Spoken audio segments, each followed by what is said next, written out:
porque hay un patrón que se repite una y otra vez, y ese patrón demuestra que Isabel tiene una estrategia muy clara para conseguir lo que quiere. ¿Queréis saber cuál es esa estrategia? ¿Queréis saber cómo Isabel Preisler ha construido su fortuna? Seguid viendo, porque lo que viene a continuación va a cambiar para siempre vuestra opinión sobre ella. Vamos con la bomba que Isabel nunca quiso que saliera, la verdad sobre cómo conseguía a sus hombres. Y no estoy hablando de seducción, estoy hablando de estrategia fría y calculada. Isabel Preisler se especializaba en hombres casados. Y no me lo invento yo, lo dice Paloma Barrientos con pruebas, lo dicen los hechos, lo demuestran las fechas. Julio Iglesias, casado cuando empezó con Isabel. Sí, habéis oído bien. Se casa con Isabel estando embarazada, pero llevaban tiempo juntos antes. Y durante ese tiempo, Julio tenía relaciones con otras mujeres. Pero Isabel aguantó. ¿Por qué? Porque Julio Iglesias era famoso, era su billete de entrada a la fama. Carlos Falcó, marqués de Griñón. Cuando Isabel empieza con él, ella todavía estaba oficialmente casada con Julio. No había divorcio porque el divorcio llega en el 81-82 en España, pero Isabel ya estaba con Griñón.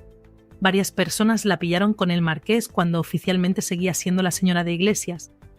Miguel Boyer. Este es el caso más escandaloso de todos. Miguel Boyer estaba casado con Elena Arnedo cuando empieza su relación con Isabel.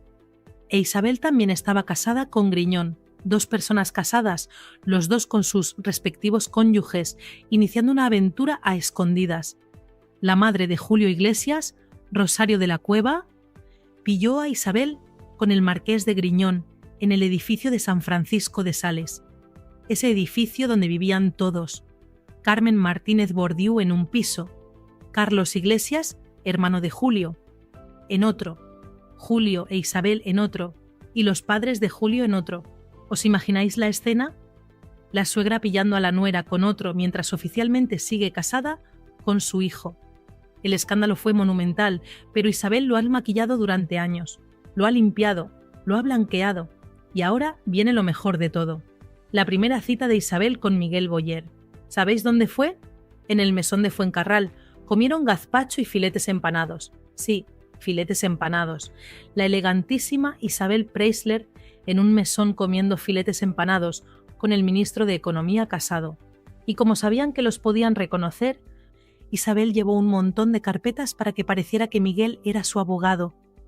Esa es la supuesta elegancia de Isabel Preisler, montando un teatro para engañar a todo el mundo mientras destruía 2 matrimonios.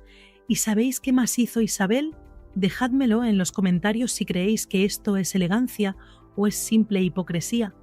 Pero la cosa no acaba ahí, porque Miguel Boyer no era un tipo cualquiera, era el ministro de Economía del gobierno socialista de Felipe González, un hombre con poder real, un hombre que tomaba decisiones que afectaban a millones de españoles. Y ese hombre perdió la cabeza por Isabel Preisler, hasta el punto de que puso la casa de Puerta de Hierro a nombre de ella. Metió la pata hasta el fondo y ya no supo salir. Lo dice Laura Boyer, la hija de Miguel, en una entrevista póstuma que dio a la revista Semana antes de morir. Pero hay más, mucho más. Miguel Boyer asaltó Rumasa, no intervino. Asaltó, se quedó con 2 billones de pesetas de la época que tuvimos que poner todos los españoles, y luego privatizó esas empresas regalándoselas a sus amigos. ¿Sabéis a quién se las regaló? A Gustavo Cisneros, un venezolano amigo íntimo de Carlos Andrés Pérez, de Felipe González, del PSOE entero. Le regaló Galerías Preciados. Le puso una condición: no venderlas en 6 años. A los 3 años ya las había vendido, incumpliendo la ley, y nadie hizo nada. ¿Y sabéis con quién veraneaba Miguel Boyer ese verano? Con Gustavo Cisneros, en su yate. Y con él estaba Isabel Preisler. Hay fotos, están publicadas en el primer libro de Paloma Barrientos. Fotos de Isabel y Miguel en el yate del hombre al que Boyer acababa de regalar Galerías Preciados con dinero público. Eso es corrupción pura y dura, familia, y Isabel estaba ahí, disfrutando, veraneando con los corruptos, viviendo la gran vida mientras España pagaba la factura. Federico Jiménez. Los Santos lo dijo claramente en el programa. Esto es la madre del cordero del negocio de verdad. Si quieres hacer un libro de historia, hazlo. y cuenta qué pensabas cuando estaban engañando a la gente con lo de Rumasa y resulta que estabas tú en el yate del beneficiario. ¿Dónde está esa elegancia de la que tanto habla Isabel? ¿Dónde está esa moralidad que intenta vender en su libro? Dejádmelo en los comentarios, porque esto cada vez huele peor. Pero lo peor de todo no es la corrupción. Lo peor es lo que Isabel le hizo a los hijos de Miguel Boyer. Porque Miguel Boyer tenía 2 hijos de su matrimonio con Elena Arnedo, Laura y su hermano, y esos niños adoraban a su padre, pero cuando Miguel se fue con Isabel, todo cambió. Laura Boyer dio una entrevista antes de morir donde cuenta el infierno que vivió. Dice textualmente que Isabel fue la persona que le impidió estar con su padre. Cuando iban a casa de Puerta de Hierro, tenían que esperar a Miguel sentados en el vestíbulo, mirando un retrato gigante de Isabel, sin poder entrar a la casa, sin poder deambular por su propia casa paterna, esperando como si fueran visitas molestas. ¿Qué clase de mujer impide a unos hijos ver a su padre moribundo en el hospital? Dejádmelo en los comentarios, porque esto ya no es falta de elegancia, esto es crueldad pura. Y ahora llegamos al escándalo más reciente, el que ha indignado a toda España, la publicación de las cartas privadas de Mario Vargas Llosa. Mario falleció hace poco, y cuando un hombre muere, familia, se merece respeto, se merece que su memoria quede intacta. Pero Isabel decidió que no. Decidió publicar en su libro las cartas íntimas que Mario le escribió. Cartas de amor, cartas privadas, cartas que Mario escribió en la intimidad y que nunca pensó que se harían públicas. Y Isabel las publica, sin permiso de la familia, sin consultar con nadie, simplemente porque le daba la gana. La familia Vargas Llosa está valorando demandarla, porque publicar cartas privadas de alguien que ya no puede defenderse es ilegal. Es una vulneración de la intimidad, es una falta de respeto absoluta. Pero Isabel no solo publicó las cartas, también contó detalles íntimos de su relación con Mario. Dijo hasta cuándo se acostaron por primera vez. Nos fuimos al hotel sabiendo qué es lo que iba a pasar. ¿Hace falta contar eso? ¿Hace falta publicar las cartas de un hombre que no está y que no puede defenderse ni contar su versión? No, no hace falta. Lo que hace falta es tener un mínimo de decencia, un mínimo de respeto, pero Isabel no lo tiene. Y luego está la gran mentira sobre la ruptura. Isabel dice en su libro que fue ella quien rompió con Mario, que fue ella quien puso fin a la relación, que ella fue la fuerte. Mentira. Fue Mario quien la dejó. Fue Mario quien hizo las maletas y se fue de la casa de Puerta de Hierro. Y cuando se fue, volvió con sus hijos. Los hijos que nunca aceptaron a Isabel. Los hijos que lo recibieron con los brazos abiertos diciendo: «Papá, siempre estuvimos aquí esperándote». Isabel manipula la realidad. Presenta una carta de ruptura como si ella hubiera sido quien terminó. Pero los hechos dicen otra cosa. Mario la dejó. Mario volvió con su familia. Y Mario fue más feliz después de dejarla. Vamos a hablar ahora del funeral de Miguel Boyer, porque ese funeral resume perfectamente quién es Isabel Preisler. Miguel murió en 2014 y en su funeral estaban sus hijos. Laura Boyer, destrozada, apenas podía mantenerse en pie. Tamara Falcó la sujetaba para que no se cayera. Y en medio de todo ese dolor, Isabel apareció y enganchó al hijo de Laura Boyer para salir en la foto cogida de su mano, como si fuera la gran familia unida, como si ella hubiera sido siempre una madrastra maravillosa. Pero Laura Boyer cuenta otra historia. Cuenta que Isabel solo la cogió para la foto, que después de ese día nunca más volvió a saber de ella, que fue todo teatro, todo montaje mediático, porque eso es lo que hace Isabel. Monta escenas para las cámaras, construye imágenes que no se corresponden con la realidad, y luego vende esas imágenes como si fueran su vida. En el funeral también se vio a Ana Boyer, la hija que Isabel tuvo con Miguel, una niña que según Laura nunca tuvo relación con ella cuando era pequeña. Porque Isabel no facilitaba esas relaciones, no quería que los hijos del primer matrimonio estuvieran cerca de su hija. Todo era control, todo era imagen, todo era mentira. Y ahora Isabel publica un libro donde se victimiza, donde dice que ella siempre intentó facilitar las relaciones, donde cuenta que fue una buena persona. Mentira tras mentira tras mentira.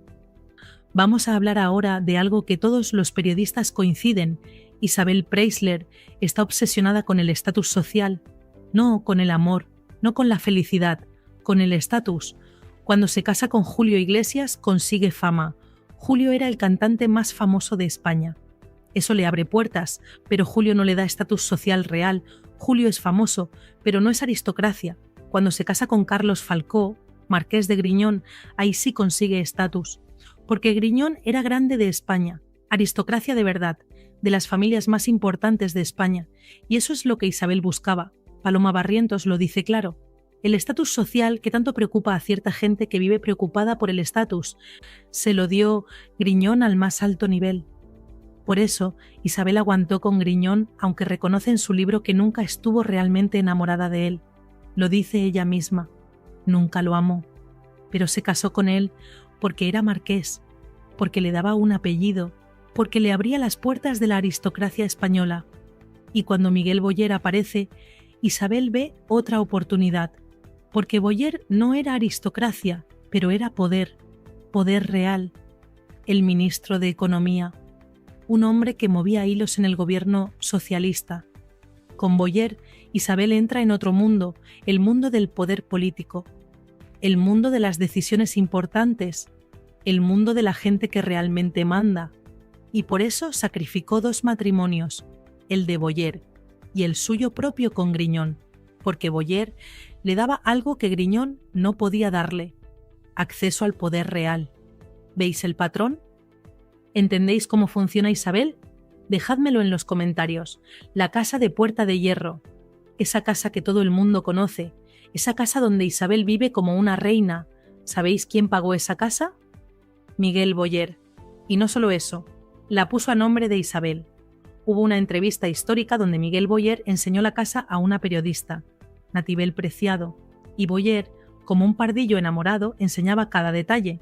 Mira, este cuarto de baño. Y aquí la caseta del perro, que tiene calefacción.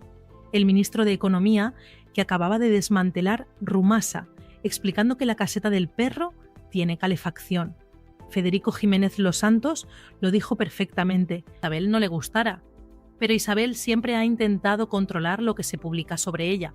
Solo acepta entrevistas pactadas, solo va a programas donde sabe que no le van a hacer preguntas incómodas, solo quiere palmeros, y cuando alguien escribe algo que no le gusta, lo veta, lo cancela, intenta borrarlo de la faz de la tierra, porque Isabel vive en su propio mundo, un mundo donde ella es perfecta y todos los demás están equivocados. Paloma Barrientos cuenta una anécdota que resume perfectamente cómo Isabel manipulaba a sus parejas. Es el cumpleaños de Mario Vargas Llosa, 80 años. Un evento importantísimo. Están todos los intelectuales de España, todos los amigos de Mario, y de repente Mario se levanta para dar un discurso y dice algo que dejó a todos horrorizados. Por fin he encontrado lo que significa la palabra felicidad. La felicidad tiene nombre. Isabel Preisler. Paloma estaba al lado de Maite Rico, otra periodista, y se miraban diciendo: «Lo va a decir, lo va a decir». Y lo dijo, delante de todo el mundo, como si Isabel fuera la única mujer que le había hecho feliz en su vida. ¿Y sabéis lo peor?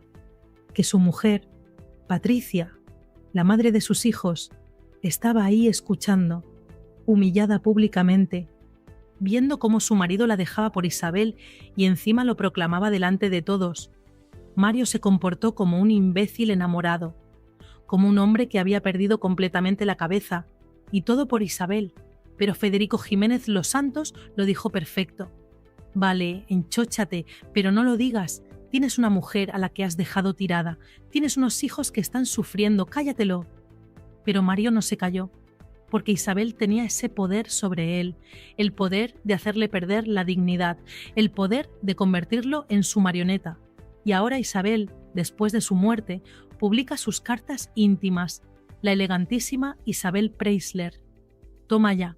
Y hablando de dignidad, hablemos de Patricia Llosa, la mujer legítima de Mario Vargas Llosa, la madre de sus hijos, la mujer que aguantó durante años las infidelidades de Mario. porque hay que decirlo claro, Mario Vargas Llosa era un mujeriego, le gustaban las mujeres y tenía aventuras constantes. Patricia lo sabía, los hijos lo sabían, todo el mundo lo sabía. Pero Patricia aguantó. ¿Por qué?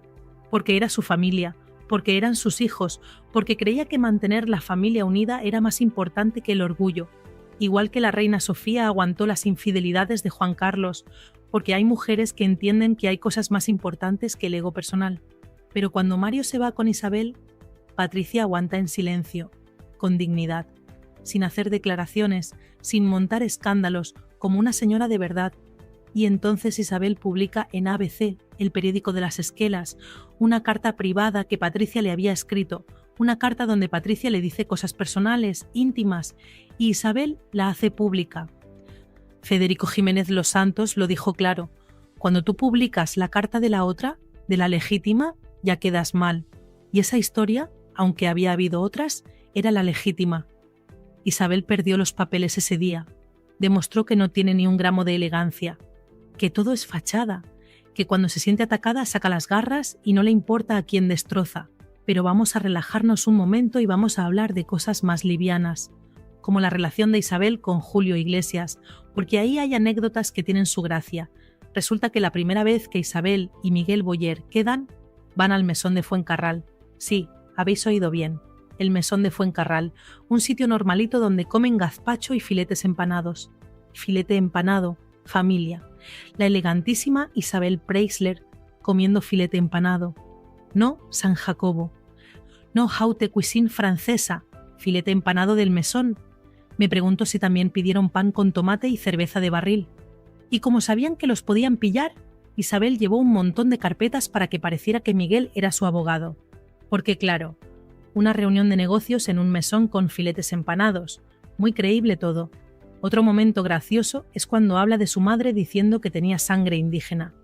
Claro, porque su abuela era mestiza, pero su apellido es Arrastia, que viene de Navarra, o sea que la sangre indígena viene de Navarra ahora. Que yo sepa, en Navarra hay más boinas que plumas. Carlos Falcó, marqués de Griñón, un hombre que aparece poco en el libro, pero que fue importantísimo en la vida de Isabel, porque Griñón le dio algo que nadie más podía darle, un título nobiliario. Griñón era guapísimo de joven, muchísimo más guapo que su hermano. Hay fotos donde se ve que era un hombre atractivo, elegante, seductor, y además era un señor, de verdad, un caballero de los de antes. Consiguió algo que Isabel nunca consiguió con sus hijos, que todos sus hijos se llevaran bien. Griñón tenía hijos de varios matrimonios y todos se querían. Todos se respetaban, todos formaban una familia. Hay una anécdota que cuenta Federico Jiménez Los Santos que es maravillosa. Están en un acto de libres e iguales. Federico está sentado entre Mario Vargas Llosa y el marqués de Griñón, los dos exmaridos de Isabel, uno a cada lado. Y de repente suena un teléfono. Mario piensa que es el de Federico y se vuelve, pero era el suyo. Y en la pantalla ponía Isabel. Federico, con su mala leche característica, le dice a Griñón: «Mira, mira, mira». Isabel llamando a Mario. Griñón se ríe, Mario se pone nervioso, y esos son los momentos tragicómicos de la civilización, porque al final, familia, todo esto es una comedia humana, gente que se enamora, gente que se desenamora, gente que comete errores. Lo que no se puede es mentir, sobre todo ello 40 años después. Vamos a hablar de alguien que lleva años diciéndole las verdades a Isabel a la cara. Carmen Lomana. Carmen Lomana siempre ha dicho que Isabel no tiene mérito propio, que su única habilidad ha sido casarse con hombres importantes, que vive de la fama que le dan sus maridos. Y tiene toda la razón del mundo. ¿Qué ha hecho Isabel por sí misma? ¿Qué ha conseguido con su propio esfuerzo? Representar a Porcelanosa, salir en anuncios de Ferrero Rocher, gracias a que antes se casó con gente famosa.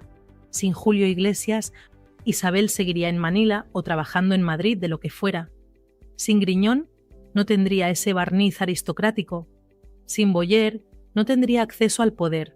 Sin Vargas Llosa, no sería la musa del premio Nobel. Todo lo que Isabel es se lo debe a los hombres con los que se ha acostado. Y eso no es machismo, es la pura verdad. Carmen Lomana lo dice, y tiene razón. Pero Isabel no soporta que se lo digan, por eso intenta inventarse que la gente la acusa de ser Cenicienta, porque necesita victimizarse, necesita que la gente piense que ha luchado mucho, cuando en realidad lo único que ha hecho es ir de cama en cama subiendo en la escala social. En el libro, Isabel habla de Ricardo Bofill, el primer marido de su hija Chabeli.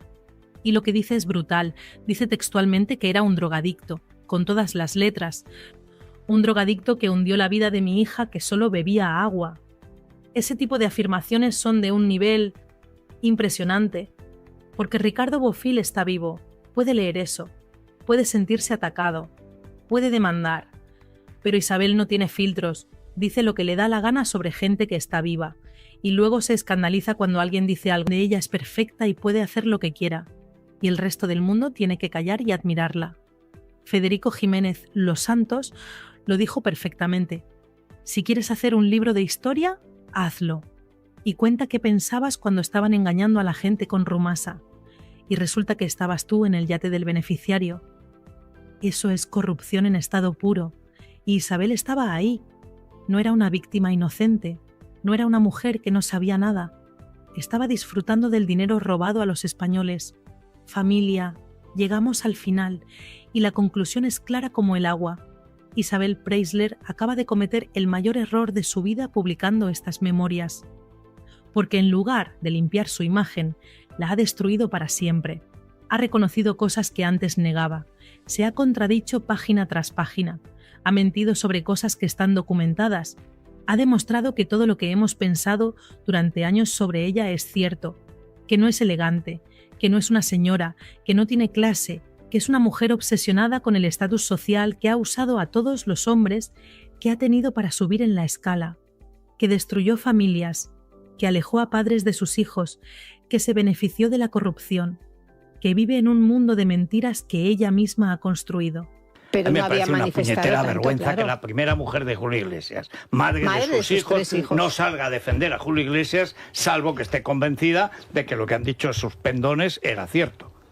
Muchos se ampararon en honor a la Isabel, campaña. pero si es una señora que ha tenido 5 maridos, o 4, pero nada más.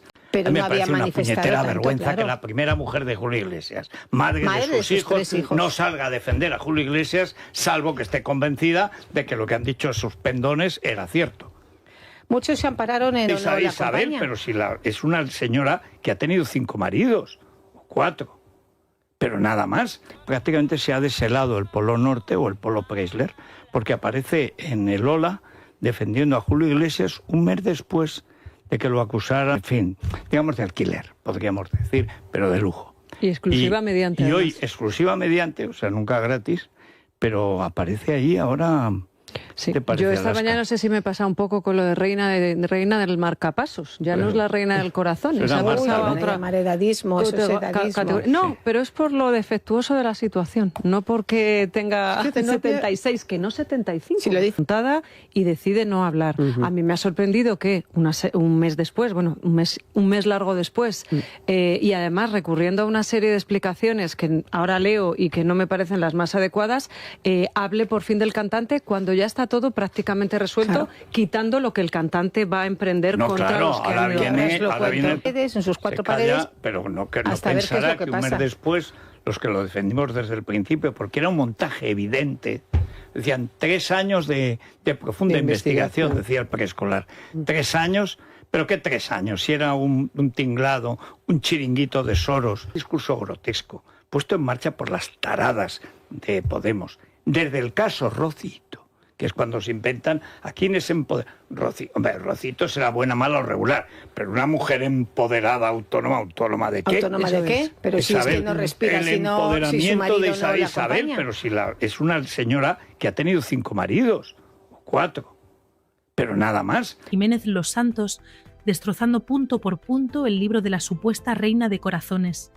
Y lo que ha revelado es tan brutal, tan demoledor, que Isabel no va a poder levantarse de esto. Es más, la biografía esa grotesca que han escrito 2 negros y supongo que 2 negras, porque son 4 manos, que son 8, pues en cada marido tiene una redacción. Pero si esa Porque no estamos hablando de opiniones, estamos hablando de hechos documentados, de investigaciones que se hicieron cuando el periodismo era periodismo de verdad, no el telefonillo de ahora. Estamos hablando de fechas que no cuadran, de mentiras que llevan 40 años repitiéndose, de una imagen construida sobre falsedades. ¿Qué es lo que Paloma Barrientos acaba de revelar que deja a Isabel sin escapatoria? ¿Qué pruebas tiene que demuestran que las memorias son una farsa? ¿Por qué los periodistas más respetados de España están diciendo que Isabel ha perdido la cabeza? Todo eso lo vamos a contar ahora mismo, sin filtros, sin miedo. Porque la verdad, familia, siempre termina saliendo. Hace décadas, Paloma Barrientos publicó un libro sobre Isabel Preisler. Un libro documentado, investigado, con pruebas. Un libro que se publicó primero en la revista Tiempo, cuando las revistas vendían 300.000 ejemplares y había dinero para hacer periodismo de verdad, no como ahora, que cualquiera con un móvil dice que es periodista. Paloma Barrientos y su fotógrafa se fueron a Manila. Sí, a Filipinas, a investigar sobre el terreno, a hablar con gente que conocía a la familia, a conseguir documentos, a verificar información. Eso es periodismo de verdad. Y lo que descubrió fue explosivo. Isabel se enfadó muchísimo cuando salió ese libro. Quiso demandar, amenazó con llevar a Tiempo, a la editorial, a Paloma, a todo el mundo a los tribunales. Pero no pudo. ¿Sabéis por qué no pudo? Porque todo lo que Paloma había publicado era verdad, documentado, verificable, irrefutable. Y ahora Isabel publica sus memorias y comete el error fatal. Reconoce cosas que antes negaba con vehemencia. Cuenta historias que contradicen lo que lleva años vendiendo. Se desmiente a sí misma página tras página. ¿Sabéis qué es lo más gracioso de todo esto? Que Isabel solo quiere palmeros a su alrededor. Solo acepta entrevistas donde le hagan la pelota. Solo va a programas donde sabe que no le van a hacer preguntas incómodas. Y cuando un periodista escribe algo con un poco de ironía, lo veta, lo cancela, lo borra de su lista. Pero Paloma Barrientos nunca ha estado vetada. ¿Sabéis por qué? Porque Paloma es una profesional de verdad, porque su trabajo está documentado, porque Isabel sabe que no puede ir contra ella legalmente. Y eso, familia, dice mucho. Vamos a hablar de la gran mentira de Isabel Preisler, la mentira que ha repetido durante 40 años, la mentira que ahora, en su propio libro, reconoce sin darse cuenta. Isabel siempre ha dicho que vino a España desde una familia respetable, que no era ninguna cenicienta, que no vino aquí de chica de servicio. Pero nadie, absolutamente nadie, ha dicho jamás que viniera de chica de servicio. Esa es una invención suya para victimizarse. Paloma Barrientos lo deja clarísimo. Nunca se ha dicho eso, nunca jamás. No sé quién te ha escrito ese libelo, pero qué poquito tiene. Porque Isabel viene de una familia de clase media filipina. No era pobre, pero tampoco era la aristocracia que ahora intenta vendernos. Sus tías tenían vidas, digamos, complicadas. Una de ellas se fugó de Manila con el marido de su mejor amiga. Otra estaba con tipos que tenían problemas con la DEA. No estamos hablando de problemas sociales, familia. Estamos hablando de problemas legales, de gente que estaba en el radar de las autoridades. Los hermanos de Isabel también tuvieron vidas trágicas, uno relacionado con el mundo de la droga. Murió en circunstancias que ella ha intentado limpiar, diciendo que fue por una mala combustión de una estufa. Pero según las investigaciones de Paloma, había drogas en la escena. Había una mujer. Las circunstancias eran muy diferentes a lo que Isabel cuenta. Ahora viene la pregunta que Isabel no quiere que hagáis. Si su familia era tan respetable como dice, ¿por qué tiene que inventarse que la acusan de ser cenicienta? ¿Por qué necesita defenderse de algo que nadie ha dicho? Dejádmelo en los comentarios, porque esto es solo el principio. Pero esperad, porque lo que viene ahora es todavía peor. Mucho peor. Paloma Barrientos investigó la vida de Isabel en Manila y descubrió que antes de venir a España Isabel tuvo varios novios. No uno, varios, y algunos de esos novios eran de familias que también tenían, digamos, relaciones complicadas con la ley. Isabel reconoce en su libro que tuvo un novio filipino. Uno. Pero según la investigación de Paloma, hubo más, bastantes más, porque era monísima y porque la adolescencia es la adolescencia. Pero durante años Isabel negó todo eso. Decía que ese filipino era casi su primer amor, que vino a España huyendo de esa relación. Mentira. Había más. Y ahora lo reconoce en el libro sin darse cuenta. Tenía entre 15 y 18 años, y en esos 3 años en Manila, antes de venir a España, tuvo varios novios, de familias filipinas de cierto estatus, eso sí, porque Isabel siempre ha estado muy preocupada por el estatus social, desde adolescente. Pero aquí viene lo mejor, lo que realmente va a hacer temblar a Isabel, lo que Paloma Barrientos está a punto de revelar sobre cómo Isabel consiguió a todos sus maridos.